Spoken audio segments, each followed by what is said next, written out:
Nilqawkom lura magħna t-tieni parti ta' dan il-programm il-lingwa Maltija hija lingwa unika. Lingwa semitika, beru Arbi u b'influenza wkoll Taljana u Ingliża. Fit-tieni parti tal-programm ser nitkellmu propju dwar il-lingwa Maltija, dwar l-ilsien Malti. Għadna nitkellmu bil-Malti anke l-mod kif nikkomunikaw bejnietna, kif nibatu il-messaġġi. Fl-edukazzjoni tagħna, fuq il-post tax-xogħol tagħna, għadna nipproteġuha jew kellha qed nitilfuha. U jekk nitilfuha, se nitilfu parti kbira mill-identità tagħna. Miegħi fl-istudio m'iniex waħdi għandi panel ta' mistiedna bi pjaċir nilqa' miegħi fl-istudio lill-profs Adrian Grima. Ġifieri ħanamel disclaimer żgħir, illum għandna ħafna Adrians fl-istudio. Għandna tlieta u għandna l-producer tagħna li huwa Adrian ukoll. Profs Adrian Grima, professur, speċifikament fuq il-lingwa Maltija, nsellimlek. Kif inti? Tajjeb. Ma għandna wkoll il-Joe Baldacchino. Joe huwa Zejtuni u xek. U ċaqċaq ħafna bid-djalett. Neqleb. Teqleb? Neqleb. Joe, inti għandek storja ħelwa, inti u l-mara it-nejn iż-Zejtun, u xek? Iva. Imma xorta ma kontux tiftemu kollu. Xinna mizzabġen 51 sena, imma fid-djalett ma qbilniex mill-ewwel korrejna konna. Imma xiex ma kienx tifmek? Le, ma konniex nifhmu xuxin. Għaxin minn reħel s-sfelu Xi kultant naħseb aħjar jien, le? Ma kemm ikollok toqgħod unbagħad. Daniel Wright, nsellimlek Daniel, kif inti? Tajjeb ħafna, tajjeb. Għandna magħna wkoll l-Adrian Dominicus, il-producer tagħna Adrian Dominic, inti Adrian Dominicus. U għandna storja ħelwa ħafna fuq Adrian, għaliex Adrian ma kienx pjanat li jiġi magħna fl-istudio l-lejla, però jumejn ilu jiena ħriġt niekol bħalma jagħmel kulħadd u laqani propju Adrian, ovvjament ma kontx nafu ma kellix idea tiegħu, u l-ewwel istint meta ltqajt miegħu bdejt inkellmu bl-Ingliż. U weġibni bil-Malti u Malti mitkellem tajjeb ħafna, kważi Malti tajjeb daqs tagħna daqs il-mod kif nitkellmu aħna, u għetlu kif titkellem bil-Malti. Għaliex titkellem bil-Malti, jgħidilna. Inti propjament ġejt mis Sri Lanka. Propju mis Sri Lanka, eżatt. U meta ġejt Malta? Ġejt ta' meta kelli 10 snin. La skola primarja u sekondarja kollha xawu. U tallimt il-Malti? Mill-iskola. Eżatt. Diffiċli l-Malti biex titgħallmu? Għall-ewwel ftit hija, fimni għax ovvjament għana l-lingwa tagħna biex taqleb l-aċċent minn tagħna għal Malti iktar diffiċli. Sa nimmaġina. Imma kif ikollok bieb l-iskola u tibda taqra u l-affarijiet tagħmel hekk. Imma tant issorprendini li dak il-ħin saqsejtu isma' nhar it-tlieta ħanitkellmu fuq il-lingwa Maltija. Tiġi fl-istudio u l-biraħ bagħtli u qalli niġi. Veru? U kuntenta ħafna illi qiegħed fostna. Għandna ma wkoll Adrian ieħor, Adrian Zammit, podcaster illi żgur xi darba oħra smajtu bih, veru Adrian? Inti tħobbu l-Malti wkoll? Ħobbu kollox jew Malti. U tħobbu bla skrupli? Bla skrupli, anzi ċertu affarijiet illi noqogħdu lura ħafna. L-irsien għalija l-irsien kollox fil-ħajja. Kif tużaħ? U jekk ħaġa tkun mod tajda mod ieħor għalija jisek bħal meta tkun traditur. Biex tiddawwara biex tintoġob jew hekk. U jew tawweġ bl-Ingliż? U tawweġ bl-Ingliż, u fimni, ċertu affarijiet jibdew mill-ogħla awtoritajiet. Bħal meta kellna kemm membri parlamentari fl-Unjoni Ewropea għax ma tawniex il-lingwa Maltija telqu l-barra. Tagħmel statement biex tipproteġġi l-lingwa tiegħek. Minn hemmhekk tibda. Meta inti tkun soldat tal-azzar f'pajjiżi oħra. Se ngħaddu biex nagħtu kuntest biex insegwu il-fatti marbuta mas-suġġett tagħna. Maruxka fidejk. Il-lingwa Maltija parti mill-identità tagħna, lingwa unika fid-dinja, lingwa semitika, beru Arab, imħalta ma' influenza Taljani u dik Ingliżi. Imma unika kemm unika, qed nibżgħu għaliha.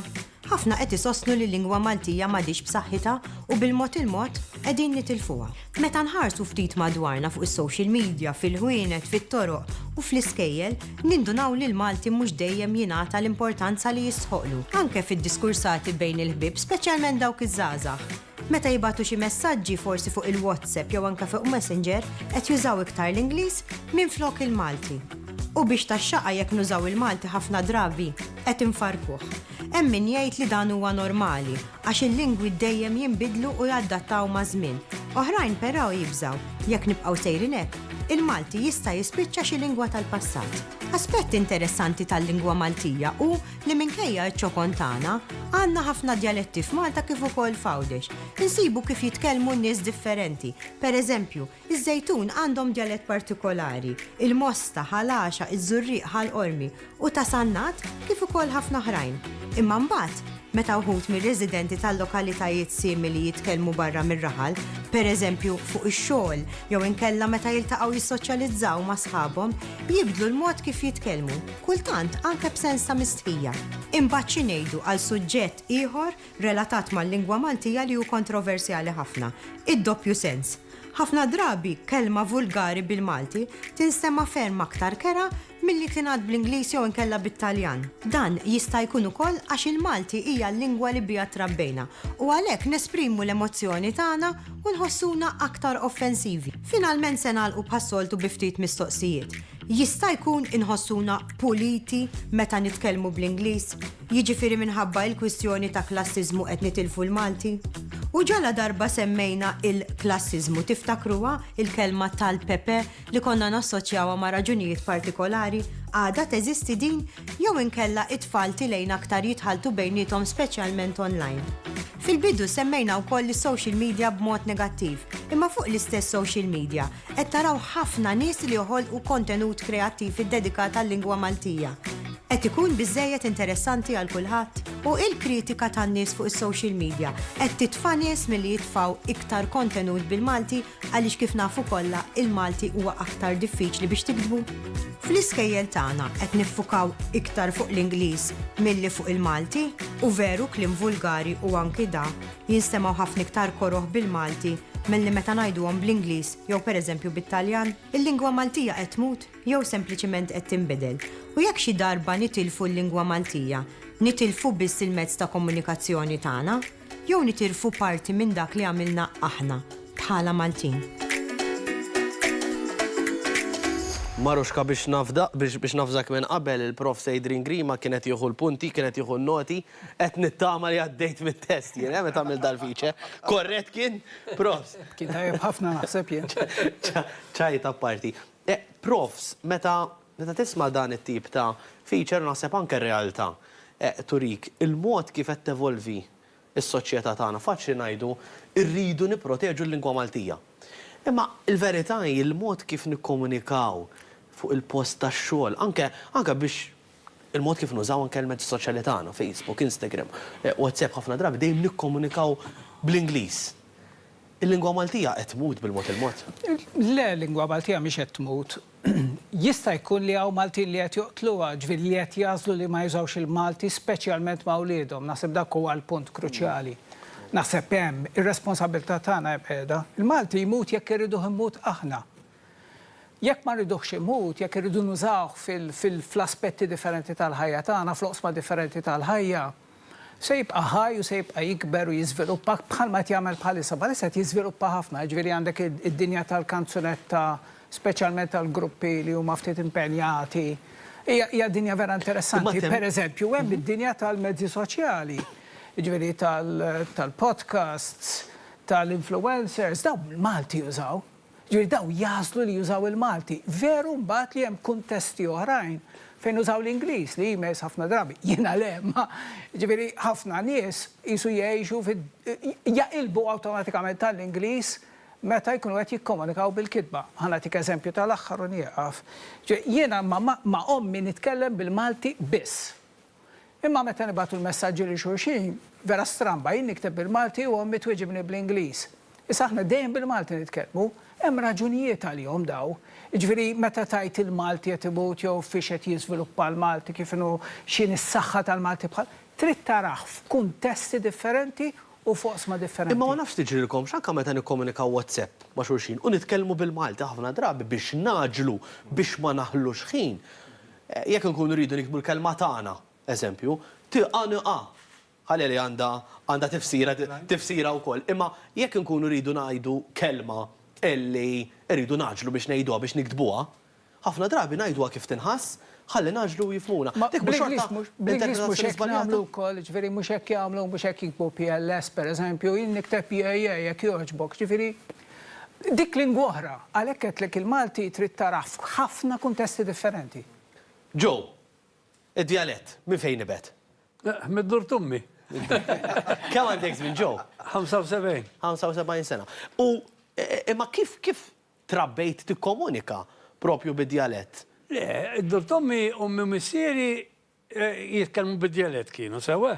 U jien nitkellem bħolhom, però ifhimni jekk irrid naqleb u nitkellem Malti, il-Malti standard tal-television u tal-gazzetti, nitkellmu 100%, nikdbu wkoll, jiġifieri noqgħod attent inħossni illi fid-dictation dejjem kont tajjeb fil-Malti u nikdbu blakka u blajn u kollox jiġifieri, anke jekk nikkomunika bħalma qal il-profs, jien jekk nikkomunika WhatsApp jew hekk Malti u jekk indaħħal il-koma u ndaħħal id-dax bejn titli, però xorta bqajt. L-iskola meta dħalt it-technical school kelli naqleb għal Malti propja għal raġuni illi jekk niktib ħmura u tiġiġe ħajamil l-sali paħmar. Ma kienx parti mill-istandard Malti da? Eżatt. Allora, imma għaddattajt. Imma tħossa ġusta din, li inti trabbejt titkellem bid-dialett. U mat meta ġejt biex tagħmel l-eżamijiet, meta ġejt tal-edukazzjoni tiegħek, kellek tikteb il-Malti standard. Mhux il-Malti li trabbejt bih. Le. Għax inti mhux xorta tkellimt bil-Malti veru li bid-dialett, ma mhux xorta Malti. Ejja, imma mbagħad jista' jkun hemm dak li jkun iġib skuża illi għax bid-dialett ikun hemm żball. Menti titkellem bil-Malti propja, il-Malti miktub, taċċetta mill-ewwel u qiegħed l-iskola jkollok taċċettaħ. Però mbagħad jekk kien qiegħed iż-żejtun u tqajt ma' żejtuni, naqleb qas inkun nuf kif. Daniel, is-social media. Is-social media llum apparti li qed tinfluwenzana bis-sekondi.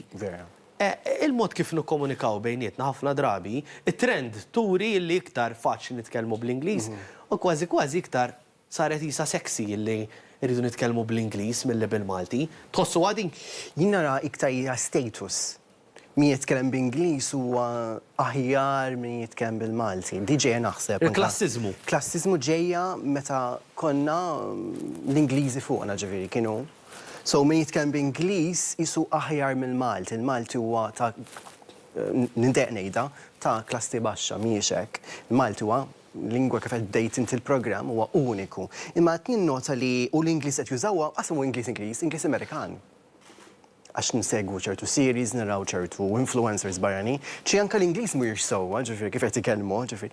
Imma social media huwa iktar relatat mal-lingwa Ingliża u tweġġani naqra din ħaġa. Jien ħa nitkellem minn punt ta' vista tiegħi, jiena nipprova nuża l-Malti, imma xi drabi l-Ingliż jirbaħli u nuża l-Ingliż biex inwassal il-messaġġ iktar ilhem lill-bniedem. Adrian Zammit, inti famuż renomata l-podcast anke li tagħmel titkellem Malti u Malti pur. Mux ikol għandaq xie ħamallu kol. Le, fuq diġi s-sugġeri, t-permetti. Aħna noqdu ħafna l-ura mill-li najdu ċertu kliem Maltin, ben Viktora Italjan. Tarax fim ta' Pantozzi ta' paċien il-repere, ħlibk u vaj, Vaj xejn. Program għandi brejkijiet tajbi, ġifiri sanamu. Le, ma Ejja xi ħaġa naraħħajja li titħalli, għax l-għax hemm it-tfal, imma titħalli t-tfal fl-injoranza. Jien pereżempju waħda milli fil-ħajja ma sfajċ abbuża speċjalment anke meta tefgħuni St. Patrick's, għajdejjem għamilta minnu kbar minni u dejjem tallimt il-ħażin, kieku ma kollx naf il-ħażin, kieku dak għalija oġġett tajjeb u oġġett normali. Allura ċertu kliem mhux qed ngħidlek id-dar, daqgħet ma qabel miegħu fl-ebda lingwa mhux għax ma nidajx, jiġifieri għax naħseb mhux biex niġġielek kulħadd jiġbed xi waħda l-immulaw. Jekk ma nagħmilhomx. Taħħarajtu l-kundanna. Inġal il-miżgur jien Imma il-klim pereżempju bħala postijiet ġenitali li tgħidilhom x'inhuma bil-Malti mhux toqgħod iddawwarhom patata biex għandna kelma forsi ma jiġu. Imma ħafna affarijiet isalvaw minn ċertu affarijiet anke lin-nies ma jitmejlux bik. Aħna nużaw kelma oħra. Fimkiet ngħidlek, allora ċertu kliem, ċertu diskors, anke ċertu attività fuq it-television biex nibtem bħal meta Taljani kellhom ċertu programmi li kienu jinvolvi anke reklami. Jien niftakar reklam tal-Bilbo, inti ma ħaqtux, jien niftakar. Kont nara pereżempju ċertu program televizjon għax hemm dak ir-reklam fil-ċeret ngħidlek. Jiberi, ċertu affarijiet qed nitilfuhom hawn Malta, qed nitilfuhom qed nitilfuna wkoll. Adrian, meta ġejt Malta, għandna din it-tendenza li meta tiġi persuna u Malta u trid titgħallem il-Malti, ħafna drabi l-ewwel ftit kliem li tisma' huwa kliem baxx. Kliem ħażin. Eżatt, li veru, ġifieri dak l-ewwel kliem li iffamiljarizzajt ruħek miegħu. Eżatt, għamin. Kull meta toħroġ jew tagħmel ċertu ħbieb, l-ewwel kliem li titgħallem il-kliem baxx u da. Dik dejjem. Dejjem, għamin. Imma il-fatt li bdejt titgħallem il-Malti, illi jina ftitilu għetlek kif is-sorprendejtni meta jomejn ilu tqajt miegħek għall-ewwel darba u meta f'viċinajt nitkellimti bil-Malti. Tesperjenza dik, ġifieri il-fatt li tkun f'ambjent u n-nies jaħsbu li inti barrani u potenzjalment jitkellmu fuqek bil-Malti u ma jafux x'inhi qed tifhimhom. Eżatt, di tiġri kemm il-darba, speċjalment jien naħdem fil-catering. Mux l-ewwel darba li tiġri dil-biċċa li n-nies jaħsbu, ovvjament, jien ma ngħidilx ta' Malti, imma jaraw kemm. Tista' timmaġina ċertu affarijiet li jgħidu u kif tkellem bil-Malti mbagħad Jinħasdu. Le, għax dak il-ħin tiġi jinsew tgħid ara din il-persuna talmet il-Malti propju f'pajjiżna u ħafna Maltin oħra li trabbew f'Malta u jiddeċidu li jitkellmu bl-Ingliż, flok jitkellmu bil-Malti. Jew il-ġenituri tagħhom jiddeċidu għalihom. Għax naħseb dik il-kwistjoni taħseb li teżisti ħafna din l-influenza? L-istatistika turina, ġveri li iktar u iktar tfal imwildin Malta, mhux qed ngħid il-maġġoranza, ma qed ngħid iktar u iktar tfal qed jitrabbew jitkellmu bl-Ingliż. Allura l-fini ta' edukazzjoni. Essenzjalment qed jinċaħduhom mill-lingwa tagħhom. Allura l-fini ta' edukazzjoni, ġifieri inti temmi li ħanaslu f'punt fejn il-Malti lanqas ħajbqa' obbligatorju. Għaliex jekk ikollna żgħażagħ, jekk ikollna tfal, illi kważi qas ħajkunu jafu jitkellmu bil-Malti. Ġifieri irridu niddeċiedu, ħanaslu f'punt fejn ngħidu isma' jew ħajeħlu mill-Malti dawn it-tfal, imma ġustament għaliex huma qatt ma trabbew jitkellmu bil-Malti, allura tkun diffiċli ħafna għalihom. U ġifieri ħanażlu din it-triq illi ngħidu isma' biex nifhmu l dawk il-ġenituri illi minn jeddhom għażlu li joqtlu lil-Malti u biex ma jbatux uliedhom, ħanaqbdu noqtlu l-Malti aħna, ġifieri nistgħu temmen li nistgħu naslu f'punt fejn fl-edukazzjoni tagħna il-Malti ma jibqax obbligatorju. Ara jien naħseb li l-kwistjoni essenzjali hawnhekk hija politika lingwistika nazzjonali. Ġifieri jekk daw il-ġenituri jafu li meta jkellmu lil-uliedhom daw l-ulied se jkollhom żvantaġġ. Ġifieri aħna tkellimna u naħseb l-argument dwar l-istatus soċjali, il-privileġġ speċi marbut mal-Ingliż f'Malta, jeżistu sitwazzjonijiet simili ħafna fil-pajjiżi kollha tad-dinja, m'hemmx differenzi. Imma jekk il-ġenituri jkunu jafu li uliedhom se jbagħtu, se jkollhom żvantaġġ għax ma jafux bil-Malti, għax il-politika nazzjonali ta' pajjiżna, meta ngħid politika, ngħid il-politika deċiżjonijiet dwar l-edukazzjoni, dwar kif tidħol l-università, kif tidħol l-MCAST, xi tkun taf biex tieħu impjieg, jekk tix tkun taf il-Malti u l-Ingliż, possibilment lingwa oħra biex tieħu biex tintgħażel għall-impjieg. Jekk tkun taf dawn l-affarijiet dal-kuntest, il-ġenituri jkollhom qudiemhom il-futur ta' wliedhom u mbagħad jistgħu jiddeċiedu. Jien naħseb ukoll però hemm argument ieħor mhux biss dak ta' istituzzjonali, ġifieri li dawn li se jbagħtu għax għandhom lingwa anqas minn ħadd ieħor. Imma dawn li għandna inċaħduhom aħna jien ngħid b'kapriċċ mill-lingwa tagħhom. Jien naħseb dik hija kwistjoni issa mhux biss ta' futur, imma hija kwistjoni ta' dritt ta' tfal. Għax di deċiżjoni qed tittieħed mill-ġenituri tagħhom. Tidu l-ġenituri għandi ħafna ħbieb li għandhom it-tfal żgħar u naqbel ħafna miegħek profs. Jitalmu l-Malti l-iskola. Le, xiġifieri. Ninkellmu b'Ingliż biex bekk ikollu lingwa il-Malti tagħmlu l-iskola. Mbagħad jkollu problema biex jgħaddi l-eżamijiet tal-Malti u jaqra anke l-Malti. Dik ma qabilx magħha di. Bista ngħid ħaġa fuq di għax qabel konna titkellmu fuq il-kliem ħażin id-doppju sens, eċetera. Ħanaqbdu wkoll dwar dak is-suġġett. Meta kont żgħar jiena il-ċertu doppju sens ma kontx nifmu. Allora kont immur pereżempju għanta żeba, qed jitmejlu bija fuċċi u minnix ninduna. Għax ma nix naqbad il-sens tal-lingwa, il-lingwa miex biss il-kelma, il-lingwa hija il-relazzjonijiet li jimbnaw bejn nies. Hemm ħafna finezzi fil-lingwa, ħafna finezzi. Ġifieri dan ħajkollu żvantaġġ kbir, tifla se jkollha żvantaġġ kbir għax ma tistax tikkomunika b'mod sħiħ fis-soċjetà li tgħix fiha. Joe Aġus mit-tim tal-produzzjoni jiltaqa' ma' Kert Meli, social media content creator li jippromovi fuq il-mezzi soċjali tiegħu l-użu tal-lingwa Maltija ejja nsegwu dan il-filmat flimkien u ndiskutu wara. Tkellimna ma' Kert Meli. Kert ilu għal dawn l-aħħar 3 snin joħloq filmati għal media soċjali fej b'mod umoristiku jispjega affarijiet fil-lingwa Maltija. Jiena xi 3 snin ilu iddeċidejt li nibda ntella xi videos fuq TikTok u mbagħad eventwalment fuq Instagram dwar il-lingwistika Maltija fil-verità. Xejn ta' barra minn hawn ġifieri xi videos ta' bejn minuta u nofs nitkellem dwar aspetti differenti tal-Malti. Affarijiet li naħseb ħaddieħor isib interessanti ma forsi qatt ma kellu l-opportunità issir jafhom aktar u jew issir jaf bihom aktar u nipprova nagħmlhom b'mod aċċessibbli nispjega fenomeni dwar il-Malti u għalfejn żviluppa kif żviluppa u l-istorja wara kliem u affarijiet hekk. U nipprova wkoll nżawhom ftit umorizmu u affarijiet hekk ħalli in-nies forsi japprezzawhom ftit aktar u kull meta xi ħadd jikkummenta li biex jgħidli li qed jifhem li vera naf nispjega tajjeb li anke saħansitra kien hemm ħafna nies kitbu li jentom flow level.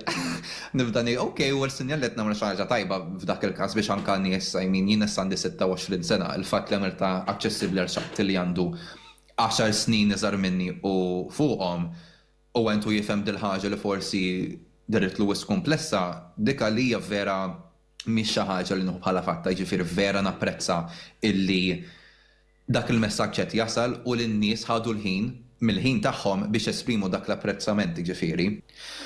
Ifhem fik xokon tal-Malti il-fatt li għandek tant dialetti u varjetajiet tal-lingwa minkejja nerġa' ngħid id-daqs tagħha hija xi ħaġa vera mela veljuża u dik naħseb onestament waħda mill-aktar affarijiet li taffaxxinani dwar il-Malti, il-varjetà u d-diversità li ssib fil-lingwa stess fost il-kelliema tagħha anke minn raħal għal ieħor jiġifieri.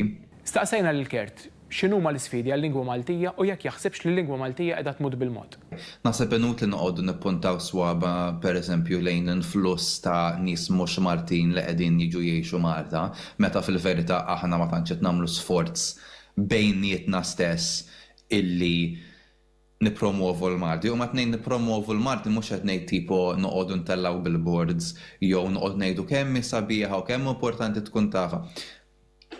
Ħaddieħor li l-lingwa nattiva tiegħu m'għandek bżonn toqgħod tikkonvinċih juża għax jafa hija l-lingwa nattiva tiegħu il-lingwa li twieled biha jitkellem u m'għandux bżonn min joqgħod jiddetalu juża għax dik hija l-lingwa li jaf juża.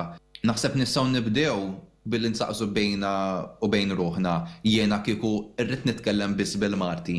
Jiena kemm niflaħ nibqa' nitkellem bil-Malti biss. Jew bil-forsi nħoss il-bżonn illi naqleb għall-Ingliż biex nesprimi li l-nifsi. Naħseb dak forsi mod effiċjenti kif tista' tkejjel inti apart kemm inti tajjeb fil-Malti, imma wkoll aħna mod ġenerali kemm inħossuna konfidenti li nużaw il-lingwa tagħna. U nibża ngħid sforzi li ħafna nies ma tantx ħossuhom konfidenti li jżommu ma' Malti biss jew jżommu mal-Ingliż biss, ħafna drabi jkollhom bżonn jaqilbu bejn waħda u l-oħra biex jesprimu lilhom infushom. Sew, naħseb hemmhekk qegħdin nesperjenzaw bil-lingwiżmu b'mod ħażin għaliex kważi tista' tgħid li ma aħna konfidenti fl-ebda lingwa, mhux li aħna konfidenti kemm fil-Malti u kemm fl-Ingliż, li aħna ma konfidenti fl-ebda waħda minnhom. Temnu li għandu jkollna kors tal-etika biex niżguraw li mhux tal-li nitkellmu b'Malti imma nikdbu wkoll Speċjalment fil-ġurnaliżmu.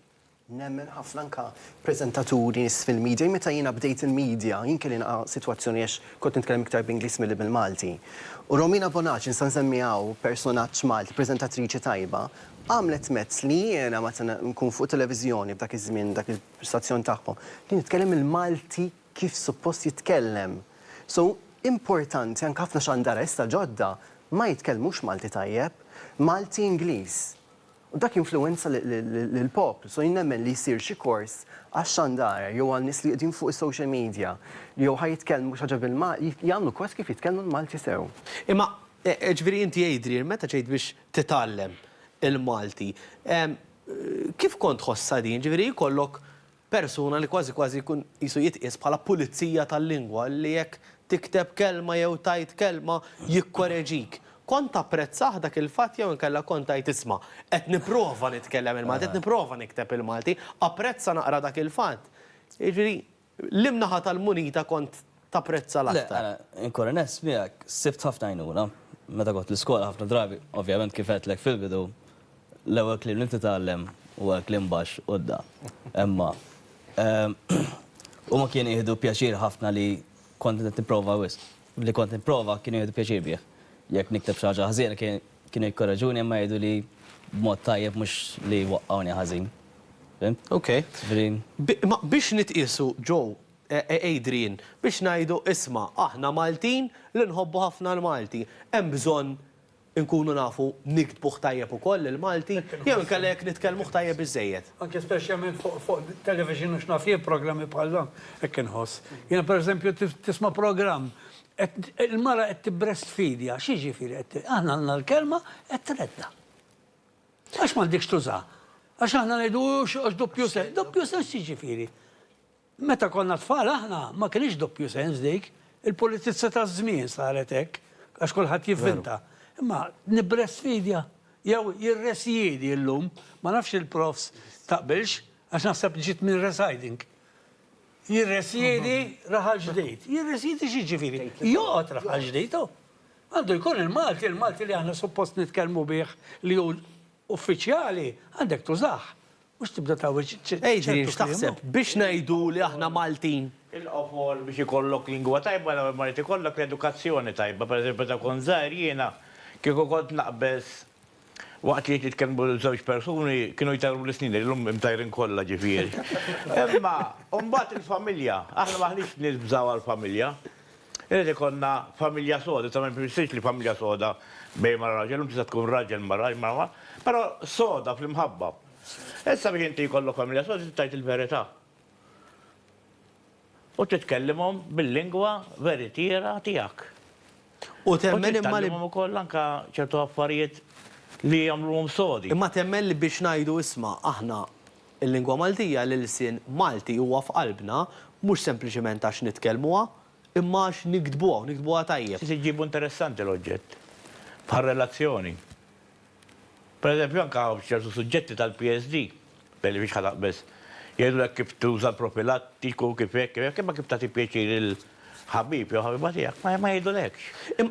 Fl-istess waqt, profs, tħoss li kultant qed nippruvaw naħdmu nistinkaw biex il-Malti naġġustawh u nippruvaw kważi laħquh mal-Ingliżi, ġifieri termini bħal computer, television, għaliex ma diġ issir dik id-distinzjoni biex ngħidu isma' television tiktibha b'dan il-mod għax hija kelma ġejja mill-Ingliż.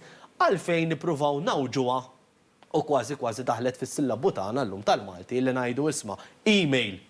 Illum niktbuha bil-jie biex ġibniha prattikament qisha Maltija. Mhux eżatt, le. Għaliex? Le, ġifieri lingwa il-kidba. Ma jintużaw ta' computer, television, email. Bla dubju. Le, imma regoli ilhom ftit stabiliti issa, ġifieri u daw ir-regoli tal-kliem Ingliż li daħal fil-Malti huma regoli pjuttost ċari, ġifieri pereżempju l-kelma online ma tistax tiktibha INE, jew normalment ma nikbuwix INE, għax hija kelma komposta, magħmula minn żewġ kelmiet, air conditioner, ma tistax tiktibha ħanajtek la Maltija, għaliex għax magħmula minn kelmiet differenti. Hemm regola sempliċi fuq hekk li ġiet stabbilita mill-Kunsill Nazzjonali tal-Isim Malti. Imma bħal television tapplika. Għax nikbu ħafna drabi biex.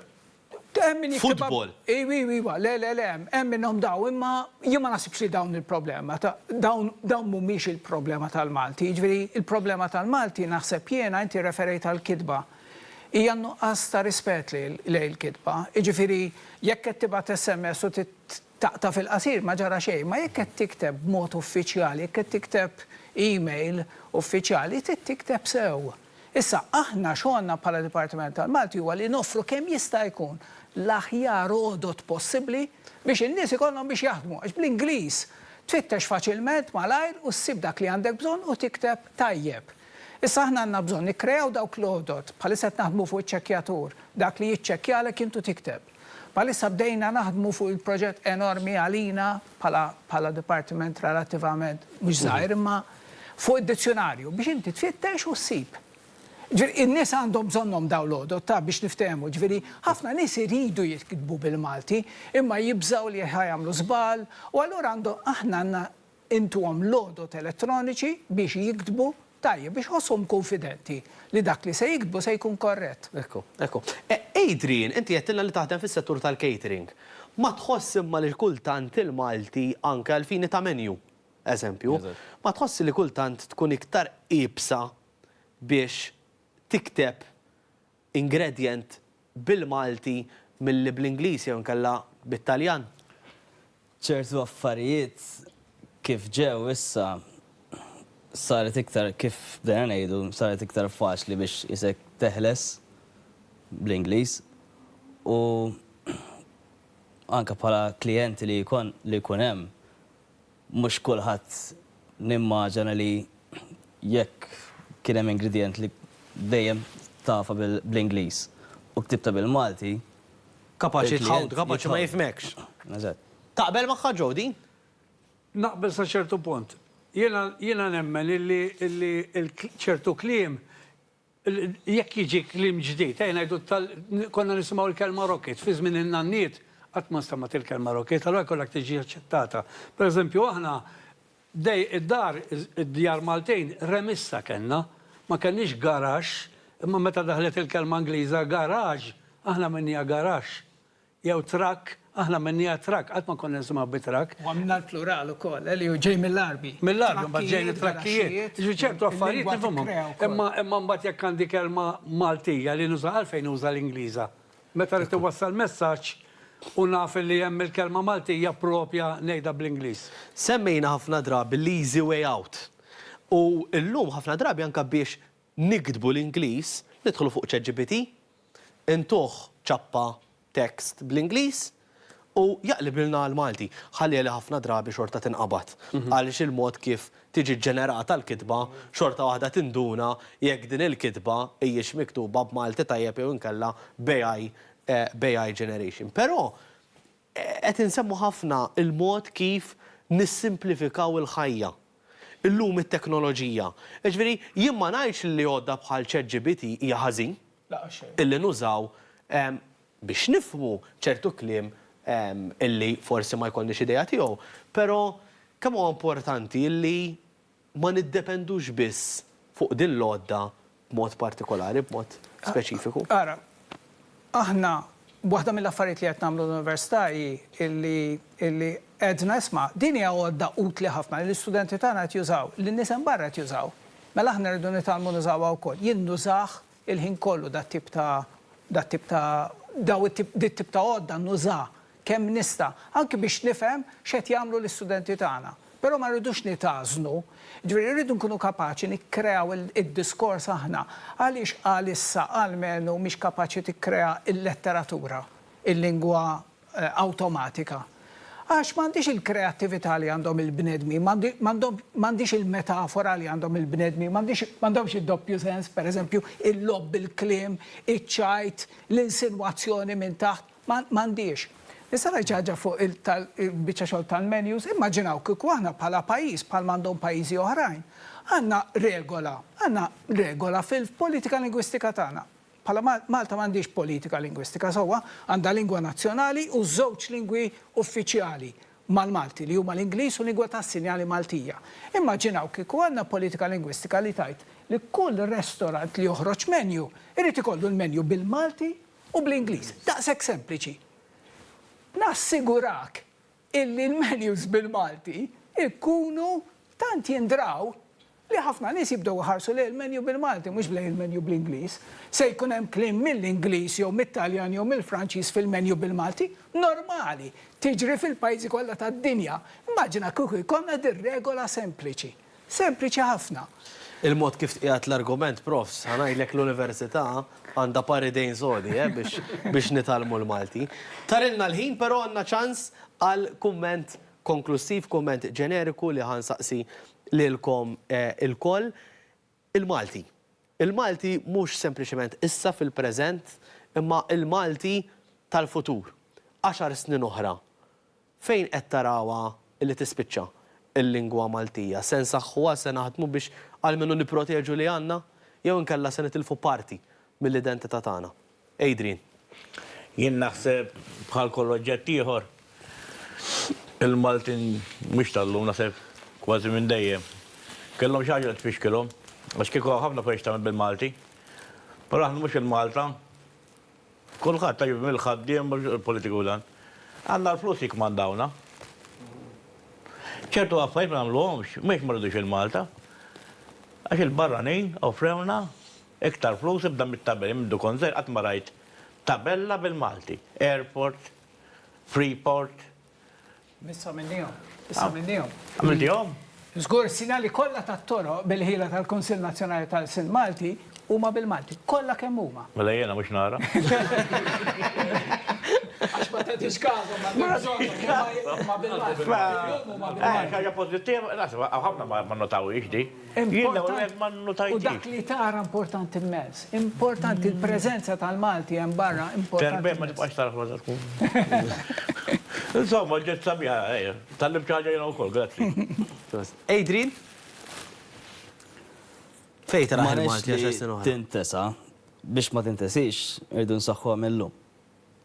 Veri, il-ġenerazzjoni li tiela u minn tkun żgħir minn issa l-qudiem, jekk ma saħħaħiex issa, ħadd intesa. Inti li ġejt imma minn pajjiżi oħor, ġejt veru trabbejt hawn Malta u għażilt illi titkellem il-Malti, għażilt li titgħallem il-Malti. Tħoss meta tiltaqa' ma' individwu ieħor li taf li huwa Malti u taf li kapaċi jitkellem bil-Malti imma jagħżel li jitkellem bl-Ingliż. Tagħmellek differenza din. Sens tajt isma' jien għamilt effort doppju biex nitgħallem il-Malti u ħadd ieħor illi trabbaw qed jagħżel illi ħanuża l-istess espressjoni li juża l-profs illi nażlu aħna b'kapriċċ illi noqtlu il-lingwa Maltija. Inkun onest miegħek as such mhux li tagħmel xi differenza kbira lili, imma għax ovvjament kelli nidra nitkellem bit-tnejn bl-Ingliż u bil-Malti. U naf li għamilt effort għalija biex nitgħallem il-Malti, jekk ħadd ieħor ma jippuxjax li ma jħeġġux jitalmu. As such. Tiġi minnu. Daniel? Il-ħsib tiegħi li l-lingwa tevolvi ikollek tar kliem mhux Ingliż biss imma lingwaġġ barrani x'in ħafna barranin għaw Malta u ngħid l-lingwa Maltija tibda tispiċċa bil-mod il-mod. In-nies li jaħdmu biex jippreservaw il-lingwa kif qal Adrian, l-ewwel wieħed li ħabba l-flus, l-awtoritajiet jibdew jonoraw il-lingwi oħrajn jiġi amalgamat ma' lingwa Maltija. U ngħid xi darba jkollna mużew tal-lingwa Maltija biex nibqgħu niftakru kif kien jitkellem il-Malti. Dak huwa il-prediction tiegħi qed b'Ingliż, prediction tiegħi għal 10 years oħra. Joe? Il-viżjoni tiegħi. Il-viżjoni tiegħi illum nisimgħu nies jitkellmu kemm kienu sbieħ ix-xarabanks l-antiki. Illum ma xaraw xarabank ir-restawrata xi ġmiel kemm kienu sbieħ. Tlifnihom. Qed jiġri l-istess l-opri tal-baħar, kellna l-Luzzu, l-Frejgatina, l-Firilla, l-lum mhux tara Frejgatina tara Luzzu, xi ġmiel qed jintilfu. Għalija personali ma nafx il-prof jaqbilx miegħi, hekk qed inħoss li qed jiġri l-lingwa Maltija. Li għadha pitada bħalma qed nibku x-xarabanks u l-karozzi u l-opri tal-baħar. Ngħid illi għadha pitada nibdew nibku kif qed jintelef il-Malti. L-opinjoni tiegħi. Profs? Jien naħseb li huwa suġġett vera kompless u li diffiċli taqbad u tagħmel titbassar speċi se jiġri. Imma għandi żewġ punti tal-aħħar. L-għanet, il-Malti tina mod ieħor ta' kif naħsbu, mod ieħor ta' kif ngħixu fl-ambjent li ngħixu fih. Għax kull kelma hija d-dinja għaliha. Ġifieri home mhijiex house u house mhijiex dar. Daw kelmiet li għandhom dinja għalihom huma mod ta' kif naħsbu l-ewwel ħaġa. Tieni ħaġa. In-nies fil-futur, int semmejt 10 snin oħra, in-nies sa 10 snin oħra se jkunu kapaċi jitkellmu bil-Malti, bl-Ingliż U potenzjalment jien nittama b'lingwi oħrajn se jkollhom vantaġġ kbir fuq dawk li huma monolingwi li jitkellmu xi tip ta' YouTube English jew Ingliż ristret ħafna. M'għandix dubju fuq din. U il-moħħhom se jkun kapaċi jaħseb u jifhem id-dinja u dak kollu li hemm madwarhom u r-relazzjonijiet ferm aħjar minn nies li huma monolingwi, li anke jekk ikunu b'saħħithom ħafna f'lingwa waħda, imma għandhom biċċodda waħda f'idejhom, waqt li l-oħrajn għandhom ħafna għodot f'idejhom. U ma naħsibx li il-Malti ħajmut, imma dika. Jalla, minn fuq kal Alla. Daniel, Joe, Adrian u Prof. Adrian, grazzi ħafna li kontu magħna, diskussjoni interessanti bħal dejjem, grazzi wkoll għall-sponsors tagħna Kallus Garden Center u Ina Spa, għandkom rigal żgħir ta' apprezzament mit-tim tagħna ta' awla, aħna ser ngħaddu għal wafqa qasira oħra ta' reklami fit-tielet